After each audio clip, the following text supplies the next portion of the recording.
আহিবনে এনেদিন উভতি নৈ বব, বিৰিষতো নহ'ব গুটি, শস্য লুকাব মৎস্য লুকাব, লৰিব ধৰ্মৰ খুটি।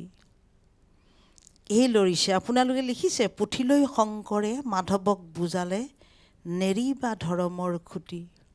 আৰু যদি আমিও এনেকেই চিন্তা চৰ্চা কৰি এনেধৰণেই যদি তেওঁৰ এই দিহানাম ভাগেই হওক, ঘোষানামেই হওক, এই নামবোৰ যদি আমি এনেধৰণে চৰ্চা কৰি থাকোঁ, থাকিবগৈনে জীয়াই আই?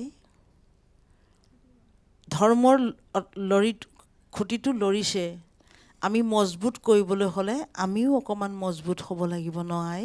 এতিয়া যিটো খুঁটিটো লৰিছে, লৰক পৰক হৈছে, আমি যেনেধৰণে পৰিৱেশন কৰিছোঁ, যেনেধৰণে গাইছোঁ, আৰু লৰি চৰি খহি পৰি যাব।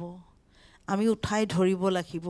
তাৰ কাৰণে আমি কৰিব লাগিব অকণমান অধ্যয়ন, অকণমান চৰ্চা, অকণমান কষ্ট কৰক দেই, অকণমান কষ্ট কৰক, নিশ্চয় সফল হ'ব। ধন্যবাদ।